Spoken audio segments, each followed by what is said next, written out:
Last ഞാൻ അവിടെ നിന്നിട്ട് ആത്മഹത്യക്ക് ശ്രമിച്ചു. ഇത്രയും 4 ഭർത്താക്കന്മാരായ ആ പെൺകുട്ടി പരിവൃത, ഞാൻ മോശക്കാരി. ജോലിക്ക് കുടുംബം നോക്കാൻ പറ്റത്തില്ലെങ്കിൽ പിന്നെ എന്തിനാണ് മക്കളെ ഉണ്ടാക്കാൻ പോയി എന്ന് വെച്ചു. അവരെ ഉണ്ടാക്കിയാൽ മാത്രം കാര്യമില്ലെന്ന് പറഞ്ഞു. എൻ്റെ അടുത്ത് അവൻ വിളിച്ച് പറഞ്ഞതിന് കുഞ്ഞിനെ എടുത്തിട്ട് അടിച്ചു എന്ന്. ഞാൻ പെട്ട് കിടന്നിട്ട് പോലും എന്നെ തിരിഞ്ഞു നോക്കിയില്ല എന്ന്. തിരിഞ്ഞു നോക്കാതായപ്പോൾ അന്ന് ഞാൻ വെറുത്തതാണ്. എൻ്റെ അച്ഛനും അമ്മയും എൻ്റെ അനിയത്തിയും മാത്രം മതി എനിക്ക്. അന്നേരം എൻ്റെ അച്ഛനൊരു കാര്യം പറഞ്ഞു, നിനക്ക് നിൻ്റെ മക്കളെ നോക്കാൻ പറ്റുമെങ്കിൽ അടിച്ച് കളഞ്ഞേച്ച് വരാൻ പറഞ്ഞു.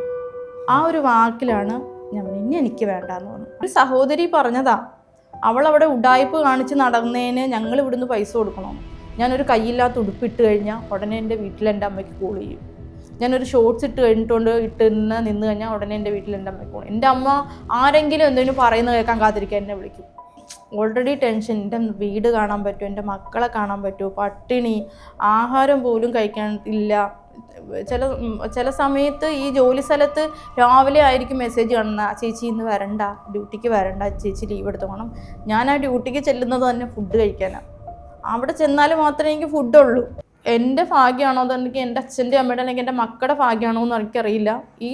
ഇത് കഴിച്ച് കുറച്ചുകൂടെ കഴിഞ്ഞപ്പോൾ ഞാൻ ഛർദ്ദിച്ചപ്പം ഇവിടെയൊക്കെ മുറിഞ്ഞിട്ട് ചോരയൊക്കെ വന്നു. പക്ഷെ ആ ഗുളിക കഴിച്ചതിൻ്റെ സൈഡ് എഫക്റ്റോളം എനിക്ക് ഒരു മാസത്തോളം എന്താ പറയുക, ഒരു മന്ദത കണക്കായിരുന്നു. ഒന്നിനോടും ഒരു ഇതില്ല. ഫുഡ് കഴിക്കാൻ ഇവിടുന്ന് ഞാൻ പോകുമ്പോൾ 70 കിലോ ഉണ്ടായിരുന്നു. ഞാൻ അവിടെ ചെന്ന് ഒരു മാസത്തിനുള്ളിൽ 35 കിലോ ആയി.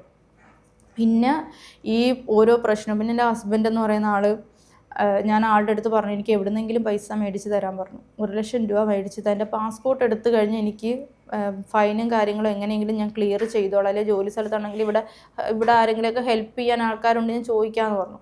അപ്പോൾ ആൾ എന്താ പറയുക, മേടിച്ച് തരാമെന്ന് പറഞ്ഞിട്ട് ഓരോ മാസവും ഇങ്ങനെ എന്നെ പറ്റിച്ചുകൊണ്ടിരിക്കുക.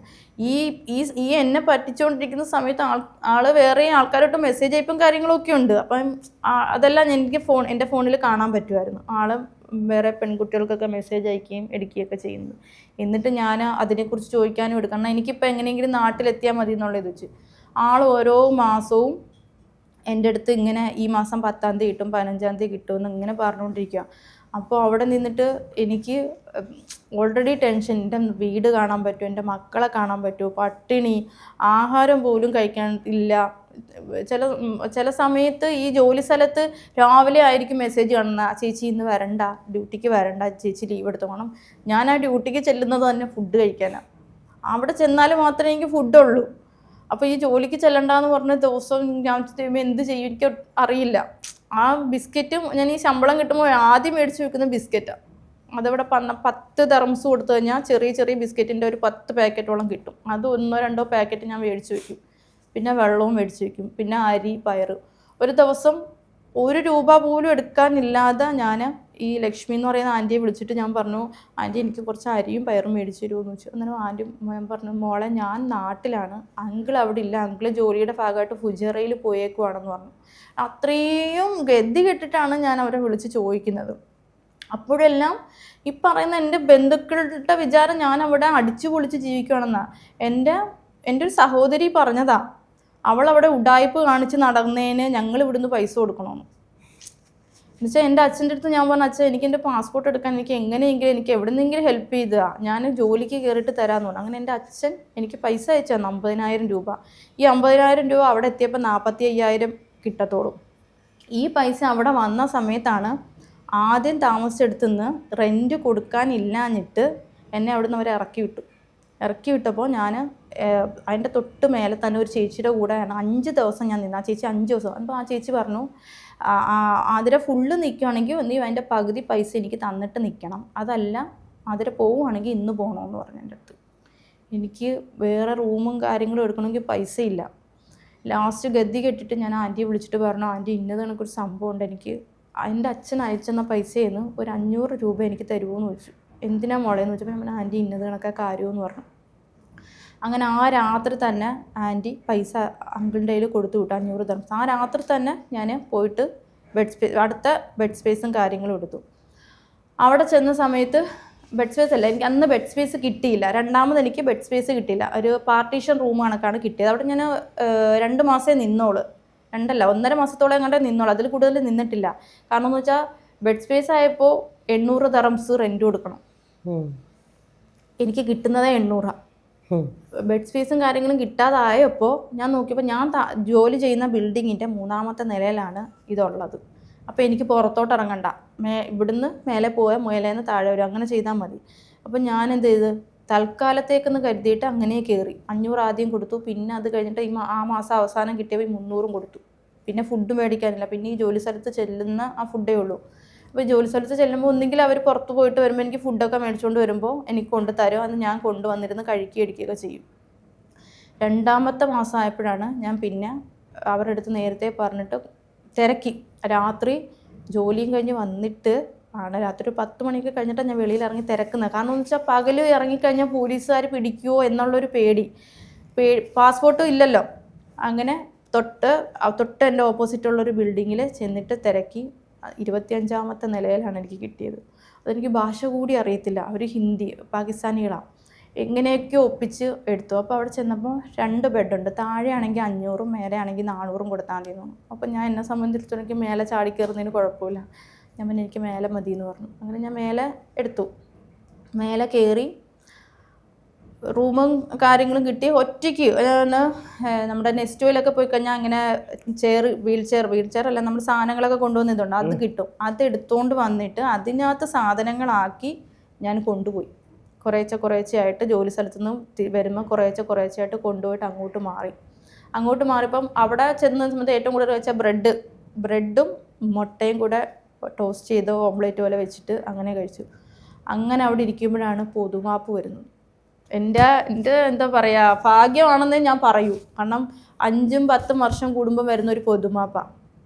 എന്തോ ഭാഗ്യം കൊണ്ട് പൊതുമാപ്പ് വന്നു. എനിക്ക് അവിടുത്തെ ഒരു സ്ഥലങ്ങൾ പോലും അറിയത്തില്ല. ഞാൻ താമസിച്ച എൻ്റെ ബിൽഡിങ്, ഞാൻ താമസിക്കുന്ന റൂം എൻ്റെ മേലത്തെ ഇത് അങ്ങനെ അല്ലാതെ അവിടുത്തെ ചേച്ചിയുടെ കൂടെയൊക്കെ തൊട്ട് ഫ്രണ്ടിലുള്ള അൻസർ മാളിലും നെസ്റ്റോയിലും ഒക്കെ പോയിട്ടുള്ളത് എനിക്ക് അവിടുത്തെ ഒരു സ്ഥലവും അറിയത്തില്ല. ലാസ്റ്റ് പുറത്തിറങ്ങിയാൽ വിളിക്കാൻ ഇതുണ്ടോ, സിമ്മും കാര്യങ്ങളും ഒന്നുമില്ല. അങ്ങനെ എൻ്റെ അച്ഛൻ്റെ കൂട്ടുകാരൻ്റെ ഒരു മോൻ, കുഞ്ഞുമോ മാമൻ്റെ മോൻ അച്ചു, അവനൊരു ദിവസം എന്നെ കാണാൻ വന്നപ്പോൾ കൈ നിറച്ച് കവറിൽ എന്തൊക്കെയോ കൊണ്ടുവന്ന്, എന്താണെന്നൊന്നും നോക്കിയില്ല. ഞാൻ എനിക്ക് കൊണ്ടുവന്നതാണെന്നും കരുതിയിട്ടല്ല. അമ്മ അതെന്നെ കാണാൻ വന്നു. അവിടെ വെച്ചിട്ട് എൻ്റെ നടയെന്ന് പറഞ്ഞിട്ട് എൻ്റെ തന്നു. അപ്പം ഞാൻ ഇത് എന്താടാന്ന് ചോദിച്ചപ്പോൾ കുറേ കഴിക്കാനുള്ള ഫുഡ് ഐറ്റംസാണ്. അപ്പം ഞാൻ ആലോചിക്കുകയാണ്, എൻ്റെ സഹോദരങ്ങൾ, എൻ്റെ കൂടെ പറഞ്ഞ സഹോദരങ്ങൾ ഈ പറയുന്ന തൊട്ടടുത്തുണ്ടായിട്ടും എന്തായാലും ഇവരൊക്കെ സോഷ്യൽ മീഡിയ ഉപയോഗിക്കുന്നവരല്ലാന്നൊന്നും ഞാൻ പറയത്തില്ല. ഇപ്പോൾ ഞാൻ ഇടുന്ന ഒരു ഫോട്ടോ ആണെങ്കിലും അവരത് കാണുന്നുണ്ട്, അതേക്കുറിച്ച് എൻ്റെ വീട്ടിൽ പോയി സംസാരിക്കുന്നുണ്ട്. അപ്പം അങ്ങനെയുള്ളവർ ഞാൻ ഈ ഇട്ട ഫോട്ടോ അല്ലെങ്കിൽ വീഡിയോസും കാര്യങ്ങളും കണ്ടില്ല എന്ന് പറയുന്നതിനോട് ഞാൻ ഒരിക്കലും യോജിക്കുന്നില്ല. എൻ്റെ വീട്ടുകാർ പറഞ്ഞതാ അവരൊന്നും കണ്ടില്ല എന്ന്. ശരി, അവരത് കണ്ടിട്ടില്ല എന്നുണ്ടെങ്കിൽ ഇപ്പം ഞാനിടുന്ന ഫോട്ടോസ് എങ്ങനെ കാണുന്നു? ഞാനൊരു കയ്യില്ലാത്ത ഉടുപ്പിട്ട് കഴിഞ്ഞാൽ ഉടനെ എൻ്റെ വീട്ടിൽ എൻ്റെ അമ്മയ്ക്ക് കോൾ ചെയ്യും. ഞാനൊരു ഷോർട്സ് ഇട്ട് നിന്ന് കഴിഞ്ഞാൽ ഉടനെ എൻ്റെ വീട്ടിൽ എൻ്റെ അമ്മയ്ക്ക് കോൾ. എൻ്റെ അമ്മ ആരെങ്കിലും എന്തെങ്കിലും പറയുന്നത് കേൾക്കാൻ കാത്തിരിക്കാൻ എന്നെ വിളിക്കും. അച്ഛനും ബൈപ്പാസ് സർജറി കഴിഞ്ഞ് കിടക്കുന്നുണ്ട്. ഈ അമ്മ രാവിലെ വെളുപ്പിനെയൊക്കെ വിളിക്കുമ്പോൾ ഞാൻ പെട്ടെന്ന് ഫോൺ എടുക്കും, എന്താണെന്നറിയാൻ വേണ്ടിയിട്ട്. ഈ ഫോൺ എടുക്കുമ്പോൾ അപ്പുറത്തുനിന്ന് മുട്ടൻ ചീത്തയാണ് കേൾക്കുന്നത്. നീ എന്ത് പാടി കാണിച്ചിരിക്കുന്ന, അങ്ങനെ ഇങ്ങനെ നീ കാണണം, നിങ്ങൾക്ക് ജീവിക്കണ്ടേ, അങ്ങനെ ഇങ്ങനെ. ഞാൻ ചെയ്തമ്മ, നിങ്ങളെന്തിങ്ങനെ പറയുന്നത്? ഞാൻ പറഞ്ഞിട്ടുണ്ട് അമ്മയടുത്ത്, ആരെന്തു പറഞ്ഞാലും ശരി നിങ്ങൾ അത് കേട്ടിട്ട് എന്നെ വിളിക്കാൻ നിൽക്കരുത്, എൻ്റെ ഭാഗത്ത് എന്തെങ്കിലും സത്യം ഉണ്ടോ എന്ന് തിരക്കണമെന്ന് പറഞ്ഞു. അതൊന്നുമില്ല, ആരെന്തു പറഞ്ഞാലും അത് അതേ കണക്ക് കേൾക്കും. അതാണ് ഇപ്പം ഇതായിട്ട് പറയുകയാണെങ്കിൽ, നമ്മൾ സിമ്മ് ചാർജ് ചെയ്ത് കഴിഞ്ഞാൽ നമ്മൾ അങ്ങോട്ട് വിളിച്ചില്ലെങ്കിൽ നമുക്കല്ലേ നഷ്ടം. ഇത് അങ്ങോട്ട് വിളിക്കില്ല, അങ്ങോട്ട് മിസ് കോൾ അടിക്കും. 1 മാസത്തേക്ക് ചാർജ് ചെയ്താൽ അങ്ങോട്ട് മിസ് കോൾ അടിക്കും, എന്തേ കാശ് തരും. അങ്ങനെ ആ ഒരു എത്ര വർഷം കൊണ്ട് പറഞ്ഞാലും, ഞാനും ഞങ്ങളുടെ അച്ഛനും അനിയത്തിയൊക്കെ പറഞ്ഞാലും ആളങ്ങനെ. അപ്പം ആളുടെ അടുത്ത്, എൻ്റെ അച്ഛൻ്റെ അടുത്ത് ആരും ചെല്ലത്തില്ല. എൻ്റെ അച്ഛൻ്റെ അടുത്ത് കാര്യങ്ങൾ സംസാരിച്ചോണ്ട്, കാരണം എൻ്റെ അച്ഛൻ കറക്റ്റായിട്ട് മറുപടി കൊടുക്കും. വീട്ടിലിരിക്കുന്ന അമ്മമാരെയാണ്. എൻ്റെ മോളെന്താണ് അങ്ങനെ ചെയ്തിരിക്കുന്നത്, എൻ്റെ മോളെന്താ കയ്യില്ലാത്ത ഉടുപ്പ്. ലാസ്റ്റ് ഞാൻ ചോദിച്ചാൽ, ഞാൻ കയ്യില്ലാത്ത ഉടുപ്പല്ലേ ഇട്ടേക്കുന്നത്. കണക്കാണെങ്കിൽ ഇൻസ്റ്റാഗ്രാമിൽ അതുപോലും ഇടാതെ ആൾക്കാർ വന്ന് വീഡിയോസ് ചെയ്യുന്നപ്പോൾ അവരുടെയൊക്കെ വീട്ടുകാരെ സമ്മതിക്കണം. ഞാൻ എൻ്റെ കാര്യത്തിൽ ആരും ഇടപെടാൻ വരണ്ട, ഞാൻ ആരുടെയും ചിലവിലല്ല ജീവിക്കുന്നത്, ഞാനായിട്ട് ജോലി ചെയ്താൽ. കാരണം എനിക്ക് ഏറ്റവും വലിയൊരിതായിരുന്നു എൻ്റെ കുടുംബം. എന്ന് ഞാൻ പെട്ട് കിടന്നിട്ട് പോലും എന്നെ തിരിഞ്ഞു നോക്കിയില്ല എന്ന്, തിരിഞ്ഞു നോക്കാതായപ്പോൾ അന്ന് ഞാൻ വെറുത്തതാണ്. ഞാൻ ഉള്ള കാര്യം, എൻ്റെ ഫാമിലി, എൻ്റെ അച്ഛനും അമ്മയും എൻ്റെ അനിയത്തിയും മാത്രം മതി എനിക്ക്. അവരല്ലാതെ ഞാൻ എപ്പോഴും പറയും, എൻ്റെ ഹസ്ബൻഡിൻ്റെ അടുത്ത് ഞാൻ പറയും, ഞാൻ എന്ത് ചെയ്താലും, എന്ത് ഇത് കാര്യം ഒരിക്കലും ഞാൻ എൻ്റെ കുടുംബത്തിന് നാണക്കേട് ഉണ്ടാക്കുന്നൊരു കാര്യം ഞാൻ ചെയ്യത്തില്ല എന്ന് പറയും. കാരണം എനിക്ക് എൻ്റെ കുടുംബം എന്ന് വെച്ചാൽ അത്രയ്ക്ക്, എൻ്റെ അച്ഛൻ അവർ 7 സഹോദരങ്ങൾ, എനിക്ക് അത്രയും വലുതാണ് എൻ്റെ കുടുംബം. ഞാൻ അവർക്ക് നാണക്കേട് ഉണ്ടാകുന്ന ഒരു കാര്യം ചെയ്യും, അത്രയും സ്നേഹിച്ചിരുന്നു. ഞാൻ ആലോചിക്കുകയാണ്, ഞാൻ ഒരാളെ സ്നേഹിച്ച് വിവാഹം കഴിച്ച് അതാണോ ഞാൻ ചെയ്ത തെറ്റ്? അതുകൊണ്ടാണോ ഞാൻ ഈ പെട്ട് കിടന്നിട്ട് പോലും ഇവരെ എന്താ ഏതാ ഒന്ന് വിളിച്ചിടി, എന്താണ് അവിടെ സംഭവം, വരണ്ട, പൈസയും തരണ്ട, എന്താ സംഭവം? അന്ന് എനിക്ക് ചോദിക്കാനും പറയാനും ആൾക്കാരുണ്ടായിരുന്നു എങ്കിൽ ആ പെൺകുട്ടി എൻ്റെ പാസ്പോർട്ട് എടുത്ത് തന്നേനെ. പിന്നെ പൊതുമാപ്പ് എഴുതി കൊടുത്തിട്ടാണോ നാട്ടിലേക്ക്? പൊതുമാപ്പ് എഴുതി കൊടുത്ത് ഞാൻ പേപ്പർ പൊതുമാപ്പിൽ പൈസ ഒന്നും അടയ്ക്കേണ്ടി വന്നില്ല. തിരിച്ച് കയറി വരാൻ നേരത്ത് ഈ പറയുന്ന ഈ ആൻറ്റിയാണ്, ലക്ഷ്മി ആൻറ്റിയാണ് എനിക്ക് ടിക്കറ്റ് എടുത്ത് തന്നത്. അപ്പം പാസ്പോർട്ട് കിട്ടിയ? പാസ്പോർട്ട് ഞാൻ പൈസ കൊടുത്ത് കുറേശ്ശെ 85,000 രൂപയോളം കൊടുത്തു ഞാൻ. കുറേശ്ശെ. പെൺകുട്ടി ഇപ്പോഴും ഗൾഫിലാണോ? ആ പെൺകുട്ടി ഇപ്പോൾ നാട്ടിലുണ്ട്. ആ പെൺകുട്ടി ഈ നാട്ടിൽ വന്നിട്ട് വേറെ ഒരാളുമായിട്ട് ഇപ്പോൾ ഭർത്താവാണെന്നൊക്കെ പറഞ്ഞിട്ട് കഴിയാണ്. ആ പെൺകുട്ടിയുടെ ജീവിതത്തിൽ 4 ഭർത്താക്കന്മാർ.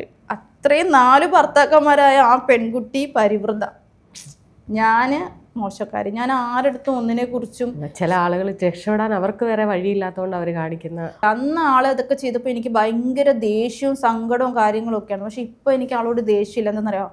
ആ ഒരാൾ കാരണമാണ് ഇന്നത്തെ ഇത്രയും എന്താ പറയുക, കുറച്ചുകൂടെ ധൈര്യവും കാര്യങ്ങളാണെങ്കിലും ഒന്നിങ്ങോട്ട് പറഞ്ഞാൽ 4 അങ്ങോട്ട് പറയാൻ പഠിച്ചതും ഇപ്പോഴത്തെ ഒരു ലൈഫാണെങ്കിലും എനിക്ക് കിട്ടിയത് ആ ഒരു പെൺകുട്ടിയെ ഒരാളും കൊണ്ട് മാത്രമാണ്.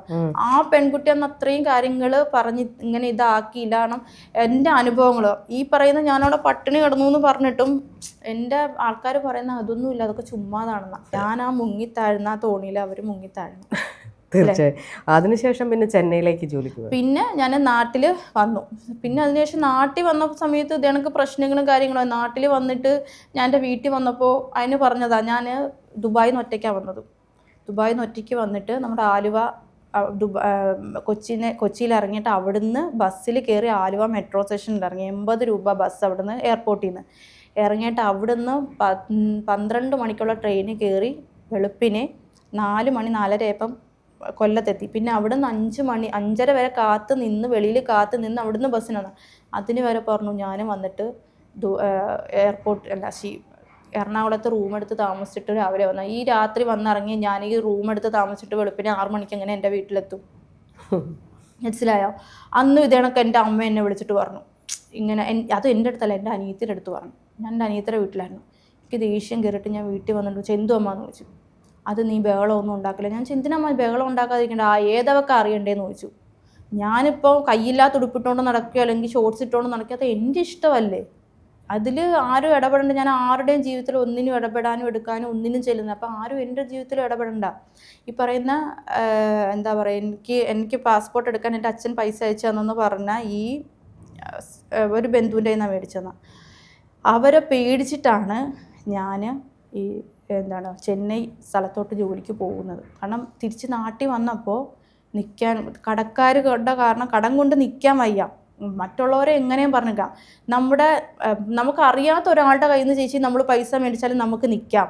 പക്ഷെ നമ്മുടെ കൂടപ്പറപ്പിൻ്റെ കയ്യിൽ നിന്ന് അല്ലെങ്കിൽ നമ്മുടെ ബന്ധുക്കളുടെ കയ്യിൽ നിന്ന് 1 രൂപ പോലും മേടിച്ചു കഴിഞ്ഞാൽ നമുക്ക് നിൽക്കാൻ പറ്റില്ല. എങ്കിൽ എനിക്ക് തരാനുണ്ട്.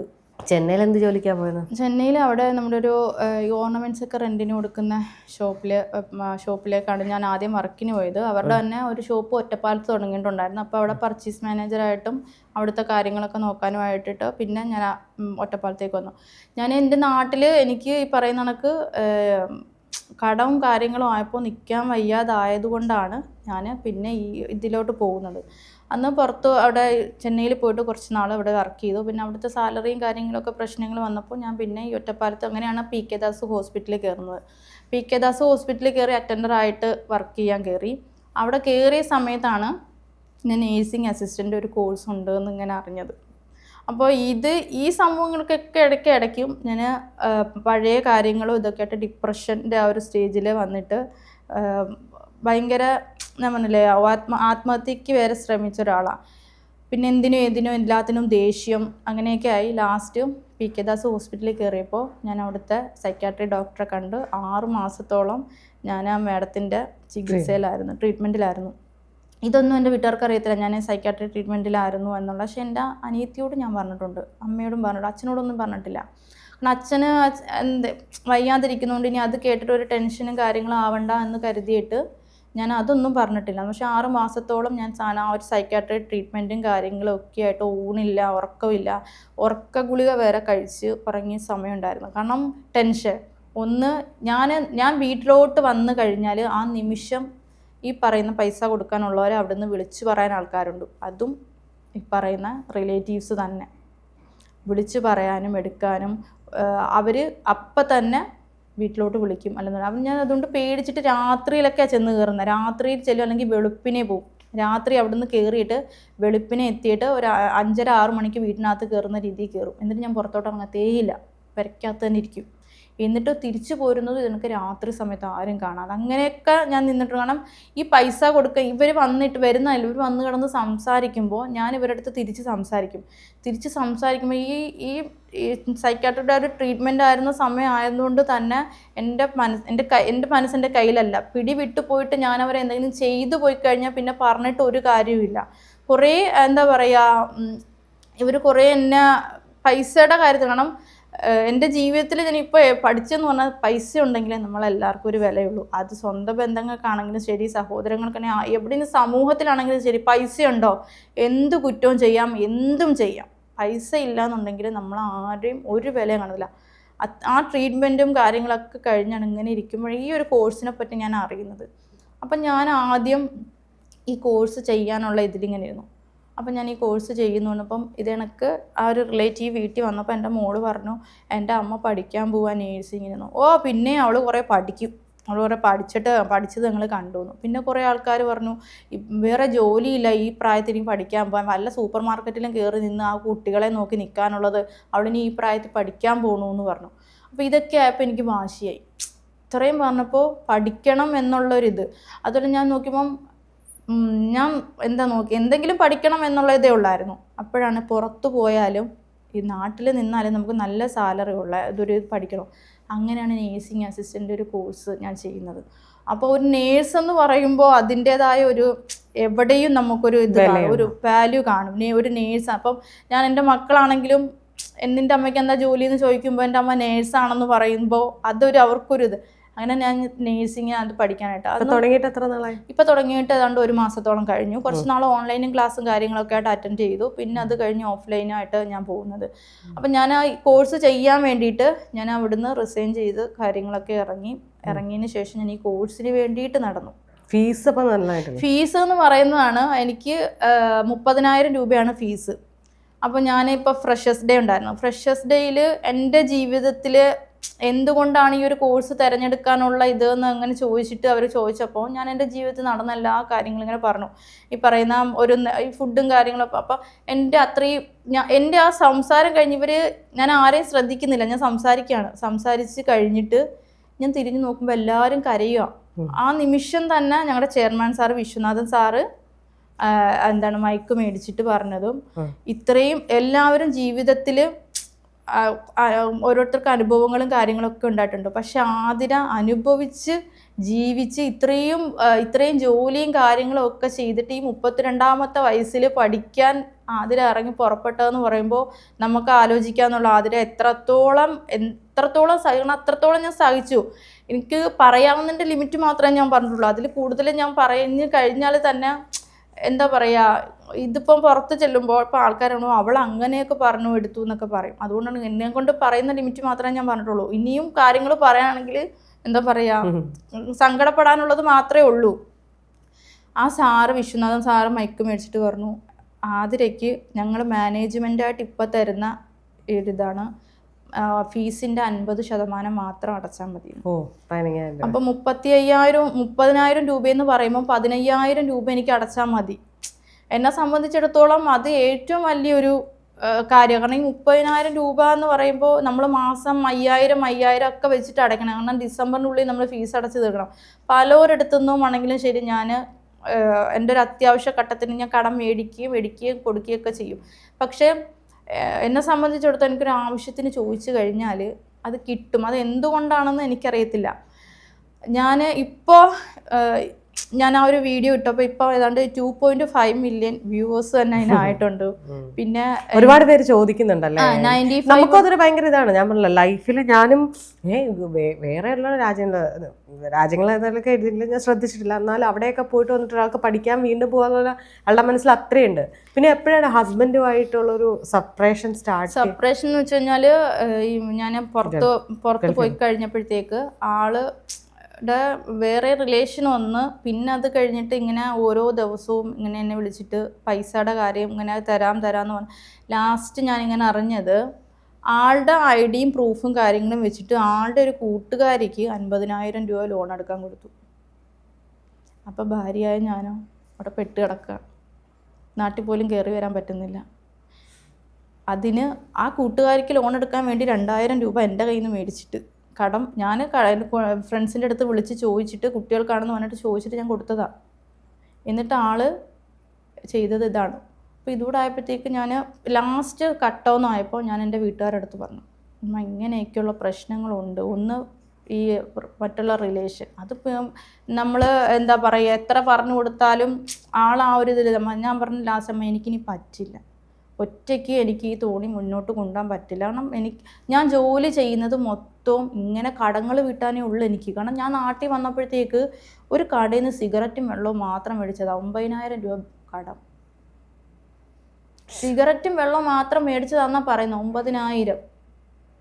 ലാസ്റ്റ് ഞാൻ അങ്ങോട്ടും ഇങ്ങോട്ടും പോകുമ്പോൾ ഈ ചേച്ചി എൻ്റെ അടുത്ത് ചോദിക്കുക, പൈസ എന്തേ കൊച്ചേ, പൈസ എന്തേ കൊച്ചേ. ഈ ആൾക്കാരുടെ മുന്നിൽ വെച്ചിട്ട് നമുക്ക് പൈസ ചോദിക്കുമ്പോൾ നമ്മൾ മേടിച്ചതല്ല. ലാസ്റ്റ് ഞാൻ ആ പൈസ കൊടുത്തു കടങ്ങളും കാര്യങ്ങളും എല്ലാം തീർത്തു. ഞാൻ ഈ ദുബായിക്ക് കയറി പോയി കഴിഞ്ഞപ്പോൾ എൻ്റെ മോൾക്ക് ഞാനൊരു ചെറിയൊരു കമ്മൽ മേടിച്ചിട്ട് കൊടുത്തിട്ടുണ്ടായിരുന്നു. അതുവരെ കൊണ്ടുവന്ന് പണയം വെച്ചു. രണ്ടാമത് എൻ്റെ ഈ വണ്ടി കൊണ്ടുവന്ന് പണയം വെച്ചു. അങ്ങനെയൊക്കെ ആയപ്പോൾ ഞാൻ എൻ്റെ വീട്ടുകാരുടെ അടുത്ത് പറഞ്ഞു. അന്നേരം എൻ്റെ അച്ഛനൊരു കാര്യം പറഞ്ഞു, നിനക്ക് നിൻ്റെ മക്കളെ നോക്കാൻ പറ്റുമെങ്കിൽ അടിച്ച് കളഞ്ഞേച്ച് വരാൻ പറഞ്ഞു. ആ ഒരു വാക്കിലാണ് ഞാൻ പറഞ്ഞു ഇനി എനിക്ക് വേണ്ടാന്ന് പറഞ്ഞു. അങ്ങനെ പിന്നെ ഞാൻ പറഞ്ഞു ഇനി എനിക്ക് ഇയാളുമായിട്ട് ഒന്നിച്ച് പോകാൻ എനിക്ക് ഒരു താല്പര്യമില്ല, സഹിക്കാവുന്നതിൻ്റെ അവൻ എനിക്കൊരവസരവും കൂടെ താന്ന് പറഞ്ഞു. ഞാൻ ഇല്ല, ഞാൻ കുറേ അവസരങ്ങൾ തന്നു, ഇനി ഒരവസരവും ഞാൻ തരില്ല, എനിക്ക് എന്നോട് താല്പര്യമില്ല എന്ന് പറഞ്ഞു. ഈ വണ്ടി കൊണ്ടുവന്ന് പണയം വെച്ചു, ഈ സ്വർണം കൊണ്ടുവന്ന് പണയം വെച്ചു. ഞാൻ പറഞ്ഞില്ലേ ചെറിയ മാലയും മോതിരവും ഒക്കെ ഉണ്ടായിരുന്നു.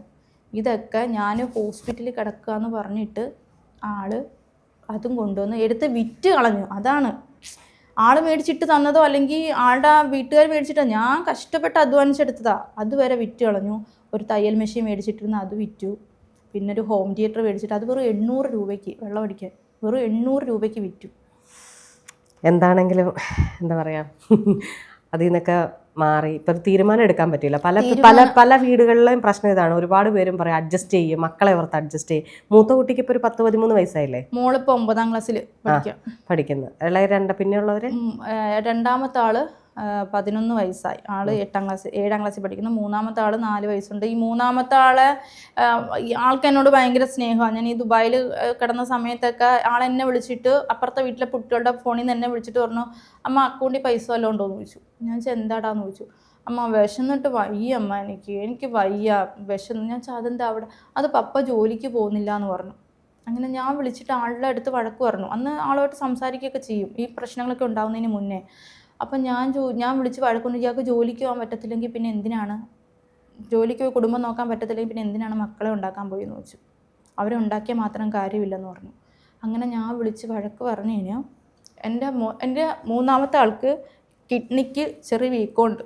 അത് ഞാൻ ഗർഭിണി ആയിരുന്ന സമയത്താണ് അത് അറിയുന്നത്, ആൾക്ക് കിഡ്നിക്ക് ചെറിയ വീക്കമുണ്ടെന്ന്. പക്ഷെ അത് ജനിച്ച് കഴിയുമ്പോൾ മാറുമെന്ന് പറഞ്ഞപ്പോൾ മാറിയില്ല. ഇപ്പോൾ അവന് ഒരു 2-3 കൊല്ലം മുന്നേ നോക്കിയപ്പോഴും അതിൻ്റെ വീക്കം കുറച്ചുകൂടെ കൂടിയിട്ടുണ്ട്. അപ്പോൾ അവന് ബാത്റൂമിലൊക്കെ പോകുമ്പോൾ കുത്തിയിരിക്കാൻ പറ്റത്തില്ല, നടക്കാൻ കുറേ വേദനയും കാര്യങ്ങളൊക്കെ. ആ കുഞ്ഞിനെ എൻ്റെ അടുത്ത് അവൻ വിളിച്ച് പറഞ്ഞതിന് ആ കുഞ്ഞിനെ എടുത്തിട്ട് അടിച്ച്, ചുന്താണിക്ക് അടിച്ചിട്ട് എൻ്റെ ദേഹം മൊത്തവും കയ്യും കാലും ദേഹത്തെല്ലാം പാട് വീണു. അങ്ങനെ അപ്പുറത്തെ വീട്ടിലെ കുട്ടികൾ എൻ്റെ അടുത്ത് കൊണ്ടുവന്ന് ചിന്നു ചേച്ചി വിളിച്ചിട്ട് ആളുടെ അടുത്ത് എന്തിനാ പറഞ്ഞെന്ന് ചോദിച്ചു. ഇത് നോക്ക് ചേച്ചി, അവനെ എടുത്തിട്ട് അടിച്ചേക്കുന്നുണ്ട്. ഞാൻ നോക്കിയപ്പോൾ എൻ്റെ കുഞ്ഞിൻ്റെ ദേഹം മൊത്തം പാട്. ഞാൻ വിളിച്ചിട്ട് ഞാൻ പറഞ്ഞു, നിനക്ക് അടിക്കണമെങ്കിൽ നീ വേറെ മക്കളെ ഉണ്ടാക്കിയിട്ട് നീ അടിച്ചു, എൻ്റെ മക്കളെ നീ അടിക്കണ്ടെന്ന് പറഞ്ഞു. ഇപ്പോഴാണെങ്കിലും എൻ്റെ മക്കളിപ്പോൾ എൻ്റെ കൂടെ ഉണ്ട്. ഈ നിമിഷം വരെ അവർക്ക് വേണ്ട കാര്യങ്ങൾ എന്താണെന്ന് വെച്ചാൽ ചോദിച്ചാൽ ചെയ്തു കൊടുത്തിട്ടില്ല. സ്കൂൾ തുറപ്പിന് ബുക്ക് മേടിച്ചോ ബാഗ് ഒന്നും ഞാൻ മേടിച്ച് കൊടുക്കുമെന്നറിയാം. പക്ഷെ ഒരു അച്ഛൻ എന്ന് പറയുമ്പോൾ അങ്ങനെയാണോ ചെയ്യേണ്ടത്? അവരെ കൊണ്ട് പറ്റുന്നത് അവരത് ചെയ്യണ്ടേ? അത്തരം കാര്യങ്ങളെയൊക്കെ വിടുക. അത്രപ്പെട്ട ആൾക്കാർ നമുക്കുണ്ടെങ്കിൽ ഒന്നുകൂടെ നമുക്ക് നെഗറ്റീവേ ഉണ്ടാവുള്ളൂ നമ്മളെ ലൈഫിൽ. നമ്മൾ കൊച്ചു പറഞ്ഞ പോലെ അവരോ ജീവിക്കാൻ ജീവിക്കത്തില്ല. അവർ ഇത്തിൽക്കണ്ണി പോലെയാണ്, അതിലെ വെള്ളവും വളവും വലിച്ചെടുത്ത്. കാരണം എന്നെ ആള് നല്ല എന്താ പറയാ ചൂസ് ചെയ്തോണ്ടിരുന്നത്. കാരണം ആള് ജോലിക്ക് പോവാതെ പണിക്ക് പോകേണ്ടി വരുമായിരിക്കും അല്ലേ. എന്നെ പിഴിഞ്ഞ് ആള് എടുത്തിട്ടേ ഇരുന്നേ. കാരണം ജോലി ചെയ്യുന്ന സമയത്താണെങ്കിലും ആ പൈസയും കാര്യങ്ങളും അല്ലെങ്കിൽ വേറൊന്ന് ഇത്രയും ഈ വണ്ടിയും കാര്യങ്ങളൊക്കെ ഇത്രയും വിട്ടൊക്കെ പണിയും വെച്ച് എടുക്കുക എന്ന് പറയുന്നത്. അവർ 50,000 രൂപ പലിശ സഹിതം ഞാൻ കൊടുക്കണമെന്ന് പറഞ്ഞപ്പോഴാണ് ഞാൻ നേരെ കൊണ്ടുപോയി പോലീസ് സ്റ്റേഷനിൽ കൊണ്ടുവന്ന് കംപ്ലൈൻറ്റ് കൊടുത്ത് വണ്ടി പോലീസ് സ്റ്റേഷനിൽ ഇറക്കി. 1 മാസം അവർക്ക് സമയം കൊടുത്തു പൈസ കൊടുക്കാൻ. എന്നിട്ട് ആൾ പൈസ കൊടുക്കാന്നപ്പോൾ ഞാൻ പോലീസ് സ്റ്റേഷനിൽ ചെന്നിട്ട് പറഞ്ഞു, ഞാൻ കംപ്ലൈൻറ്റ് തന്നു, എനിക്ക് ഒന്നീ വണ്ടി തരിക, വണ്ടിയുടെ RC ഓണർ ഞാനാണ്, നിങ്ങൾ എനിക്ക് വണ്ടി തരിക, ഇല്ലാന്നുണ്ടെങ്കിൽ ഞാൻ കേസ് തന്നതിൻ്റെ ഇത് വെച്ചിട്ട് ഞാൻ കോടതി വഴി ഇറക്കിക്കോളാം എന്ന് പറഞ്ഞിട്ട് ഞാൻ അങ്ങനെ ഇരുന്നു. അവരൊന്ന് പോയിട്ട് നാളെ വരാൻ പറഞ്ഞു. ഞാൻ ഇനി പോക്ക് വരവൊന്നുമില്ല, എനിക്ക് എൻ്റെ വണ്ടി കിട്ടണം, അല്ലെന്നുണ്ടെങ്കിൽ ഞാൻ കോടതി വഴി ഇറക്കുമെന്ന് പറഞ്ഞു. ഞാൻ നേരെ കോടതിക്ക് പോകുമെന്ന് പറഞ്ഞപ്പോഴാണ് എൻ്റെ വണ്ടി എൻ്റെ ജീവിതത്തിൽ ഞാൻ ഉണ്ടാക്കിയതിൻ്റെ കൂട്ടത്തിൽ എൻ്റെ കയ്യിലുണ്ടെന്ന് പറയുന്നത് എൻ്റെ വണ്ടി മാത്രമേ ഉള്ളൂ. അപ്പം എൻ്റെ അമ്മയ്ക്ക് ഒരു ആക്സിഡൻറ്റ് പറ്റിയിട്ട് കിടക്കുക. അതാണ് കുട്ടികളുടെ അടുത്ത് പോലും, ഞാൻ പറഞ്ഞില്ലേ കുട്ടികളുടെ അടുത്ത് പോലും ഈ വേറുകൃത്യം ഉണ്ടെന്ന്. എൻ്റെ അമ്മയ്ക്ക് ആക്സിഡൻറ്റ് പറ്റിയിട്ട് വലത് കൈ ഒടിഞ്ഞിട്ടിരിക്കുകയാണ്, കുഴ തെറ്റിയിട്ട്. ഞാൻ പോയി നിന്നു. എൻ്റെ വീട്ടിലുണ്ടായിരുന്നു ഞാൻ. അപ്പോൾ എനിക്ക് ക്ലാസ്സും കാര്യങ്ങളൊക്കെ അറ്റൻഡ് എടുക്കാനൊക്കെ ബുദ്ധിമുട്ടാണ്, അവിടെ നെറ്റ് ഇഷ്യൂവും കാര്യങ്ങൾ. അപ്പോൾ എൻ്റെ അമ്മ പറഞ്ഞു, മോള് പൊയ്ക്കോ, നീ അത്രയും ഇതായിട്ട് നീ പഠിക്കണം, നിന്നെ ഈ പുച്ഛിച്ചവരുടെ എടുത്തവരുടെ മുന്നിൽ നീ ജയിച്ച് കാണിച്ചു കൊടുക്കണം, നീ പഠിച്ച് ജോലി മേടിക്കണമെന്ന് പറഞ്ഞു. നീ മോള് പൊയ്ക്കോളാൻ പറഞ്ഞു. അങ്ങനെ ഞാൻ പോകുന്ന സമയത്ത് വേറെ എല്ലാം നോക്കിയപ്പോൾ ഒക്കെ കുഴപ്പമില്ല, അരിഞ്ഞ് പറക്കി കൊടുത്ത് കഴിഞ്ഞാൽ അമ്മ കറി വയ്ക്കും, തുണി കഴുകാൻ മാത്രം ഒരിതില്ല. അങ്ങനെ ഞാൻ ഒരു വാഷിംഗ് മെഷീൻ എടുക്കാമെന്ന് വെച്ചിട്ട് ഞാൻ വീട്ടിൽ പറഞ്ഞപ്പോൾ എൻ്റെ അച്ഛനും അമ്മ പറഞ്ഞു, എന്തിനാണ് നീ പുറത്തുനിന്ന് വാഷിംഗ് മെഷീൻ എടുക്കുന്നത്, നീ മേടിച്ചിട്ടിരിക്കുന്ന നിൻ്റെ വീട്ടിൽ അവിടെ കിടപ്പില്ലേ, അതും എടുത്താൽ പോരെയെന്ന് ചോദിച്ചു. അങ്ങനെ ഞാൻ ആളെ വിളിച്ചിട്ട് പറഞ്ഞു, അത് എനിക്ക് തരണമെന്ന് ഞാൻ പറഞ്ഞില്ല, 1 മാസത്തേക്ക് ആ വാഷിംഗ് മെഷീൻ ഒന്ന് തരുമോ എന്നാണ് ഞാൻ ചോദിച്ചുള്ളൂ. അന്നേരം ആൾ പറഞ്ഞതാ, ഇവിടെ ആർക്കും വാഷിംഗ് മെഷീൻ കൊടുക്കാനില്ലാന്ന്. ഞാൻ എൻ്റെ പൈസ കൊടുത്ത് ഞാൻ മേടിച്ച് അവിടെ ഇട്ടിരിക്കുന്ന സാധനം 1 മാസത്തേക്ക് എനിക്കൊന്ന് തരുമോ എന്ന് ചോദിച്ചപ്പോൾ ഇങ്ങനെ മറുപടി വന്നു. ഞാൻ വേറെ ഒന്നും നോക്കില്ല. ഞാൻ തൊട്ട് വീടിനടുത്തൊരു ചേച്ചിയുണ്ട്, ആ ചേച്ചിയോട് പോയി കാര്യങ്ങൾ സംസാരിച്ചെന്ന് വെച്ച് കഴിഞ്ഞാൽ, ചേച്ചി ഞാൻ കറണ്ട് ബില്ല് തരാം, ആഴ്ച ഒരിക്കൽ എൻ്റെ അച്ഛൻ്റെ അമ്മയുടെയും ഡ്രസ്സും ഒന്ന് വാഷ് ചെയ്ത് കൊടുക്കുമെന്ന് വെച്ച്. അപ്പോൾ ചേച്ചി പറഞ്ഞു, നിനക്ക് EMI എടുത്ത്. ഞാൻ പറഞ്ഞു, ചേച്ചി എനിക്ക് വേറെ EMI ഉണ്ട്. അല്ല, വേറൊരാളുണ്ട്, അണ്ണാച്ചിയാണ്, മാസത്തിൽ കൊടുത്താൽ മതി എന്ന് പറഞ്ഞു. നീ ഒരു കാര്യം ചെയ്യ്, ഞാൻ അവിടെ നമ്പർ തരാമെന്ന് പറഞ്ഞു. ഞാൻ പറഞ്ഞിട്ട് വിളിക്കാമെന്ന് പറഞ്ഞു. ഞാൻ അങ്ങനെ ആളെ വിളിച്ച് പറഞ്ഞു, എനിക്ക് വാഷിംഗ് മെഷീൻ വേണമെന്ന് പറഞ്ഞു. എനിക്ക് ഇന്ന് വൈകിട്ട് വേണമെന്ന് പറഞ്ഞു. ഇന്ന് വൈകിട്ട് തന്നെ ഞാൻ എൻ്റെ വീട്ടിൽ നിന്ന് വരുന്നതിന് മുന്നേ ഞാൻ ആ വാഷിംഗ് മെഷീൻ കൊണ്ടുവന്ന് എൻ്റെ വീട്ടിൽ ഇട്ട് കൊടുത്തിട്ടാണ് വന്നത്. എന്നിട്ട് ഒരു റിലേറ്റീവ് പറഞ്ഞതാ, നിൻ്റെ അച്ഛനും അമ്മയും മാത്രം ആയിരുന്നെങ്കിൽ പോയി എന്തെങ്കിലും സഹായിച്ചു കൊടുക്കാം, അവളുടെ മക്കളൂടെ ഉള്ളത് കൊണ്ട് എങ്ങനെയാണ് പോകുന്നതെന്ന്. എന്നാലും അവിടെ കുഞ്ഞുങ്ങളാണ്, വലിയൊരു സമയം എന്ത് വഴക്കോ എന്ത് പ്രശ്നമോ എന്തും ആയിക്കോട്ടെ, പക്ഷേ കൊച്ചു കുഞ്ഞുങ്ങളുടെ അടുത്ത് വേറെ അങ്ങനെ കാണിക്കുന്നു എന്ന് പറയുമ്പോൾ ഞാൻ ആരുടെ അടുത്തും വേറെ കൃത്യം കാണത്തില്ല. എനിക്ക് എല്ലാവരും ഒരേ കണക്കാണ്. ഞാൻ പറഞ്ഞില്ല, ഇപ്പം ഈ പറയുന്ന എൻ്റെ റിലേറ്റീവ്സിൻ്റെ മക്കളാണെങ്കിലും ശരി, അവരാരും എൻ്റെ അടുത്ത് മിണ്ടില്ല സഹകരിക്കില്ല എന്ന് കരുതിയിട്ട് ഞാൻ അവരെ അങ്ങനെ ഇതാക്കില്ല. എനിക്ക് എൻ്റെ മക്കൾ എങ്ങനെയാണോ അതുപോലെ തന്നെയാണ് ഞാൻ അവരെ നോക്കുന്നത്. അത്ര ഇതായിട്ട് നോക്കിയിട്ട് അതാണ് മനുഷ്യർ. നമ്മളെ ഒന്നാമത്തെ കാര്യം, ഈ സൊസൈറ്റിയിൽ എല്ലാവരും ജീവിക്കുന്നത് മറ്റുള്ളവരെന്ത് പറയുന്നുള്ളതാണ്. അതിൽ തന്നെ ജീവിച്ച ഒരാളാണ്. ഇനി ആതിരയ്ക്ക് അതിൽ നിന്ന് മാറാനുള്ളൊരു സമയം കിട്ടിയിട്ടുണ്ട്. അതായത് പഠിത്തം ഉണ്ടാകും, കുട്ടികൾക്ക് വേണ്ടിയിട്ടും അവർ പഠിക്കുന്നൊപ്പം തന്നെ പഠിക്കുക, ജോലി വാങ്ങിക്കുക, ഇതൊക്കെ നടക്കും. അപ്പോൾ ഈ മറ്റുള്ളവർ പറയുന്ന ഒന്നും കേൾക്കേണ്ടി വരത്തില്ല. ഞാൻ ഇവർ പറയുന്നത് അനുസരിച്ച്, എൻ്റെ ആൾക്കാർ പറയുന്നത് അനുസരിച്ച് മാത്രമാണ് ഞാൻ ജീവിച്ചുകൊണ്ട് അവർ പറയുന്നത്. പക്ഷേ എന്ന് ഞാൻ പറഞ്ഞില്ലേ, എന്ന് ഇവർ ഇല്ല ഞാൻ ഒറ്റയാണെന്ന് എന്ന് ഞാൻ മനസ്സിലാക്കിയോ അന്ന് ഞാൻ തിരിഞ്ഞു. അത്രേ ഉള്ളൂ. ഒന്ന് പറഞ്ഞാൽ 4 പറയും. ആ വീഡിയോ കണ്ടിട്ട് ഒരുപാട് പേര് നഴ്സിംഗ് പഠിക്കുന്നതിനെ കുറിച്ച്, പിന്നെ ഒരുപാട് പേര് എൻ്റെ അടുത്ത് ചോദിച്ചു, ചേച്ചി എവിടെ പഠിക്കുന്നത്, ചേച്ചി നഴ്സിംഗ് പഠിക്കാൻ പറ്റുമോ, ചേച്ചിയുടെ വീഡിയോ കണ്ടിട്ടാണ് ഞങ്ങൾക്കൊരു ഇൻസ്പിറേഷൻ ആയത്, ഇത്ര ഏജ് അപ്പം ഞാൻ ഇങ്ങനെ ഞാൻ 32 വയസ്സുണ്ട് എന്ന് പറഞ്ഞു. ചേച്ചിയുടെ ഇത്ര ഏജിൽ ചേച്ചി ഇത്രയും ജോലിയും കാര്യങ്ങളും ഒക്കെ ചേച്ചിയുടെ ജീവിതത്തിൽ ചെയ്യാത്ത ജോലികൾ സത്യമാണ്. നമ്മുടെ ബാത്റൂം എല്ലാവരും കഴുകും, ബാത്റൂം കഴുകിയിട്ട് ആ ക്ലോസറ്റ് ഇതെനിക്ക് ടിഷ്യൂ ഇട്ട് തുടയ്ക്കുമോ ആരെങ്കിലും, ഞാൻ അതുവരെ ചെയ്തിട്ടുണ്ട്. അതുവരെ ചെയ്തു. എനിക്ക് നാണക്കേട് കാണും. ഞാൻ അതുവരെ ചെയ്തു എല്ലാം വേണ്ടി. പിന്നെ ഇത്രയൊക്കെ പഠിച്ചിട്ട് അവള് അടുക്കള പണിക്ക് പോകുന്നു പറഞ്ഞു. എൻ്റെ സാഹചര്യം അതായിരുന്നുകൊണ്ട് ഞാൻ പോയി. എന്താണെങ്കിലും ജീവിതത്തിൽ ഇപ്പോൾ നല്ലൊരു സമയം വന്നിട്ടുണ്ട്. ലൈഫിൽ ഒരാൾ കല്യാണം കഴിച്ചു എന്ന് ഓർത്തുകൊണ്ടൊന്നും സംഭവിക്കുന്നില്ല. അല്ലെങ്കിൽ കല്യാണം കഴിച്ചവർ അറിയാം, ഇപ്പോഴത്തെ ഇതിൽ അറിയാമല്ലോ. ഇനി സൊസൈറ്റി കുറേ കൂടി ഈ സോഷ്യൽ മീഡിയ വഴി കണക്റ്റഡ് ആണ്. അപ്പോൾ ഒരുപാട് പേർക്ക് ഇത് ചെല്ലും. അപ്പം കുറേ പേർക്കെങ്കിലും കാണുന്ന കുറേ പേർ ഇന്നും അടികൊള്ളുന്ന സ്ത്രീകൾ കാണും, നിന്ന് അടികൊള്ളുന്ന സ്ത്രീകളുണ്ടാവും. അവർക്കൊക്കെയും കൂടെ ഒരു മാറ്റം ഉണ്ടാവട്ടെ ആതിരയുടെ ജീവിതത്തിലെ എന്താ പറയുക ജീവിതം. എന്താണെങ്കിലും നഴ്സിംഗ് പഠിച്ച് അപ്പം ട്രെയിനിങ്ങും കാര്യങ്ങളും അവർ തന്നെ തരും. ട്രെയിനിങ്ങും കാര്യങ്ങളും അവർ തന്നെ തരും. നമുക്ക് 6 മാസം ട്രെയിനിങ്. ചിലപ്പോൾ ഇന്റേൺഷിപ്പിൽ സാലറി പകുതി കാണുമെന്ന് പറയുന്നു. ചില സ്ഥലങ്ങളിൽ അത് കിട്ടില്ല. ഇനി എന്തെങ്കിലും ആയിക്കൊള്ളട്ടെ, ഒരു പ്രൊഫഷൻ ആണല്ലോ പഠിക്കുന്നത്. അവരെടുത്ത ഡിസിഷൻ വലിയ ഡിസിഷനാണ്. നന്നായിട്ട് പോട്ടെ. ടെസ്റ്റ് എഴുതുക. ടെസ്റ്റ് എഴുതി ഗവൺമെൻറ്റിൽ തന്നെ കിട്ടാനുള്ള കുറേ ടെസ്റ്റുകളും കാര്യങ്ങളും ഉണ്ട്. ഇതിൽ തന്നെ ഇങ്ങനെ എന്തോ പോസ്റ്റ് പ്രൊഡക്ഷൻ നടത്താൻ പറ്റും. നഴ്സിംഗ് തന്നെ ഞാൻ പഠിക്കുന്ന പുറത്തോട്ട് പോകാനായിട്ടാണ്. അതാണ് ഇപ്പം ഞാൻ ഇപ്പോൾ ഈ ഒരു വീഡിയോ ഇട്ടപ്പോൾ ഇത്രയും സപ്പോർട്ട് അല്ലെങ്കിൽ ഇത്രയും മില്യൺ ഇങ്ങനെ ആകുമെന്ന് ഒരിക്കലും ഞാൻ കരുതിയില്ല. ഞാൻ ജസ്റ്റ് എന്നും ഇടുന്ന കണക്കൊരു റീൽ ഇട്ടു. വെളിയിൽ പോകാൻ പറ്റും, അതെന്താണെങ്കിലും നടക്കും. ലൈഫ് പിള്ളേർക്ക് കുറച്ചുകൂടെ സെക്യൂർ ആക്കി കൊടുക്കാം. Okay, thank you very much ഇവിടെ വന്നതിന്, ഞങ്ങളോട് സംസാരിച്ചതിന്. എനിക്ക് എൻ്റെ ജീവിതത്തിൽ ഞാനാണെന്ന് തോന്നുന്നു ഫസ്റ്റ് ഇൻ്റർവ്യൂ ഞാൻ കരയരുതെന്ന് ആദ്യം തന്നെ തീരുമാനിച്ചായിരുന്നു. കരഞ്ഞില്ല, ഞാൻ മിണ്ടാണ്ടിരുന്നു, ഞാൻ ഭയങ്കരമായിട്ടിരുന്ന് കേൾക്കുമായിരുന്നു. സാധാരണ ഞാൻ മൈക്കിൽ കൂടെ സംസാരിച്ചാലും എൻ്റെ സൗണ്ട് ഇടറും. എന്തുകൊണ്ടോ അറിയത്തില്ല. ഞാൻ ആദ്യമായിട്ടാണ് ഇങ്ങനെ ഒരു ഇതിൽ വരുന്നത് തന്നെ. പക്ഷേ ഞാൻ കരയരുതെന്ന് കരുതി. പക്ഷെ ചില സംഭവങ്ങൾ ഞാൻ ഗസ്റ്റിനെ കഴിച്ച് മുന്നേ കരയുന്ന ആൾ തന്നെയാണ്. പക്ഷേ ഇന്ന് ഞാൻ കുറേ കൂടെ എന്നെ ഒന്ന് കൺട്രോൾ ചെയ്ത്. കാരണം ഓരോ സ്ത്രീകളുടെയും ജീവിതം ഓരോ പോരാട്ടമാണെന്ന് അത് എത്രയൊക്കെ പറഞ്ഞെന്ന് പറഞ്ഞു, ഇതൊക്കെ എത്രയൊക്കെ കേട്ടെന്ന് പറഞ്ഞാലും വീണ്ടും വീണ്ടും വീണ്ടും വീണ്ടും ഇതൊക്കെ തന്നെയാണ് സംഭവിക്കുന്നത്. എന്താണല്ലോ അതിന് മറ്റുള്ളതൊക്കെ മാറ്റി സെറ്റായിട്ട് നഴ്സിംഗ് ആ പഠനം എടുക്കാൻ തീരുമാനമാണ് ഏറ്റവും വലിയ ഡിസിഷൻ. അവിടെ കൊണ്ട് ലൈഫ് ചേഞ്ച് ആയി. ഞാൻ എങ്ങും എത്തില്ല, അല്ലെങ്കിൽ വല്ല സൂപ്പർ ഇതാണ് കടകളിൽ നിന്ന് ജോലി ചെയ്ത് മക്കളെ നോക്കാനുള്ളവർ ഈ പ്രായത്തിൽ പഠിക്കാൻ പോകുന്നു എന്നൊരു വാക്ക് ഞാൻ കേട്ട. പ്രായമൊന്നും ഒരു കാര്യമല്ല, ആ ഡിസിഷൻ എടുത്തതാണ്. നഴ്സിംഗ് പോലെ ഒരു പ്രൊഫഷൻ വേണം, വേറെ എന്തൊക്കെ പഠിക്കാമായിരുന്നല്ലോ. ഓക്കെ, എന്താണേലും വന്നതിലെ കണ്ടതിലേക്ക് ഒരുപാട് സന്തോഷം. Thank you.